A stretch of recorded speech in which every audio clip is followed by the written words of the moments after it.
Okay, let's look at how we solve these problems here. So we touched on them last lesson, but I don't think we really had a very thorough understanding of it, so I just want to fix that up. So firstly, I just want to show you what we need to do to solve this problem. So for part one we should be comfortable doing. Okay. Part 2, use technology to obtain a graph of the function. Again, we're just using our calculator.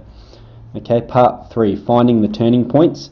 Well, we know that turning points occur at dy on dx equals 0. Okay, so we've already found the turning points in part 1. Alright, but this is an important fact to know.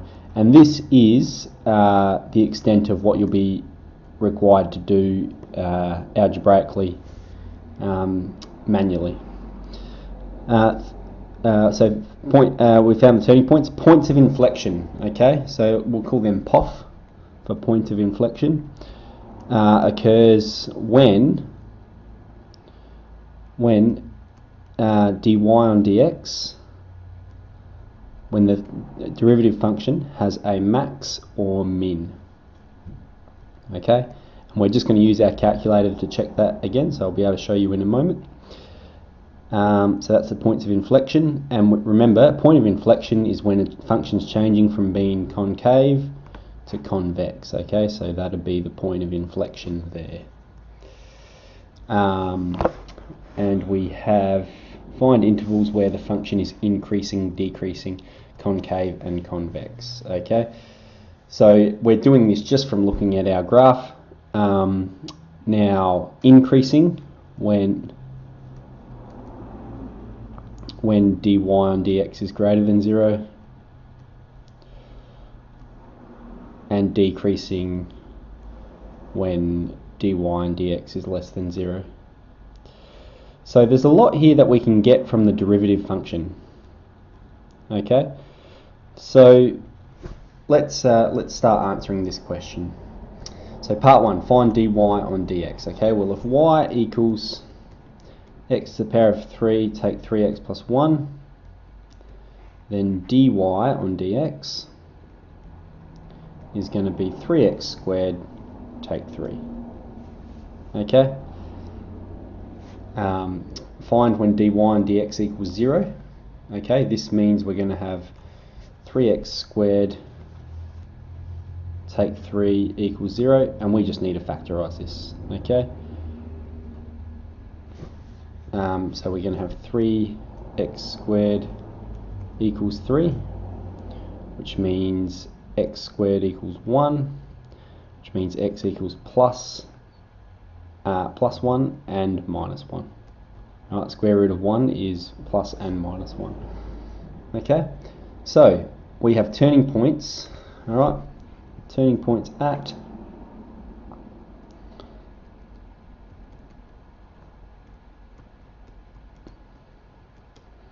x equals 1 and x equals minus 1. Okay, now it wants us to find a graph of the function, so let's do that. Okay, just in graph we've got x to the power of 3, take 3x plus 1. Okay, looks good. Okay, and we can see our two turning points. Okay, we've got one here, obviously a maximum occurring when x equals minus 1 as we calculated before, and a minimum, okay, occurring when x equals positive 1. Alright, so when we're stating turning points, generally we state them as a pair of coordinates. So we can use the gsolve function on our calculator, and that's a maximum point. Okay, so the max occurs when x is minus 1. And of course the other way we can check is by putting these values into our original function. When x equals 1, what is y going to be? Well, it's going to be 1 to the power of 3, take 3 plus 1. Okay, so we have max at x is 1, x is minus 1, y is 3. Okay, and a minimum at, let's calculate that one, x is 1 and y is minus 1. Okay, so we've got our turning points. Point of inflection. Alright, now here's our information about the point of inflection. Point of inflection occurs when dy and dx has a max or min. So what we're going to do is we're going to graph the derivative function, okay, because we can use that to solve all the other information that we need to know as well.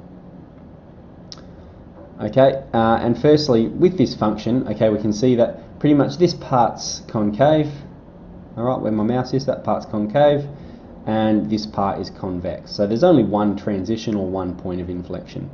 So let's graph the derivative function. It's going to be 3x squared take 3.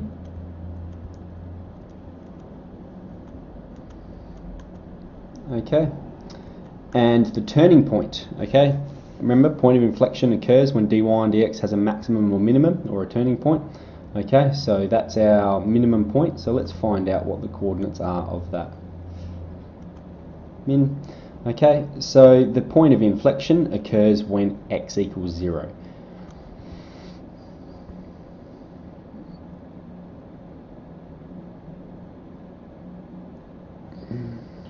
I'm not sure why I called it POF before. It's point of inflection, not point of flexion. Okay, point of inflection occurs when x equals 0. Alright. So, now for the point of inflection, we're going to want to state the y coordinate as well. Now this minus 3 on this function might not be the exact same as it is on the original function.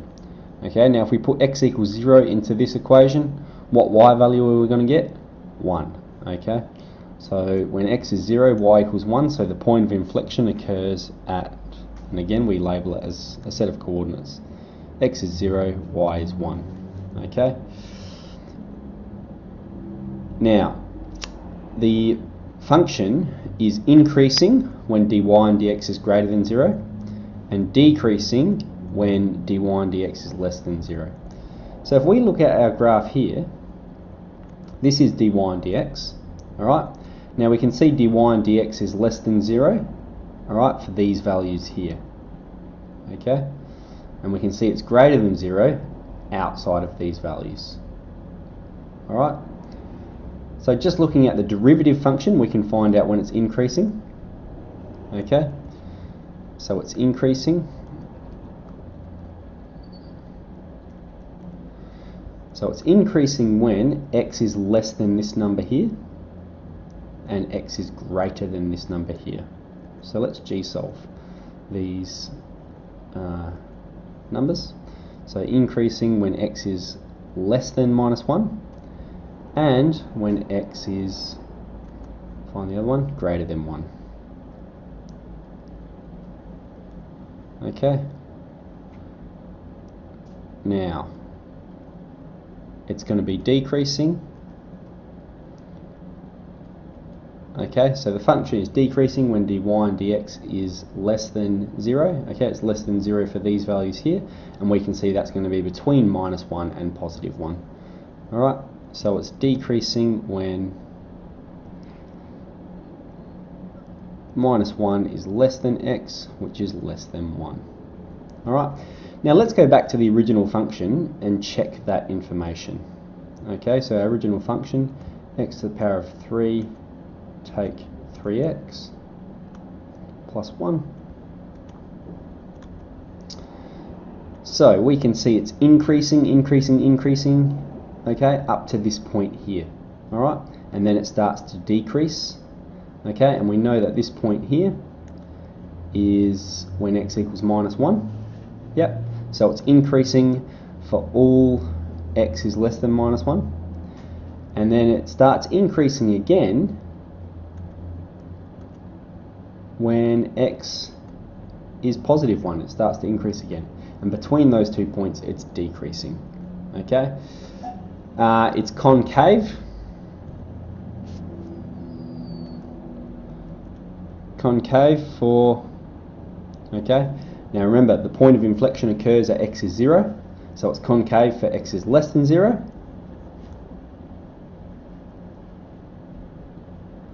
And it's convex for x is greater than 0. Okay, we can see there, that's that's the point of inflection where it changes from concave to convex. Okay, and that it's convex for x is greater than 0. So for these questions we're using our graphics calculator, and you can either look at the derivative function to help you, or you can just look at the original function. It's up to you which method you prefer. Okay, but we've effectively answered all of those questions there.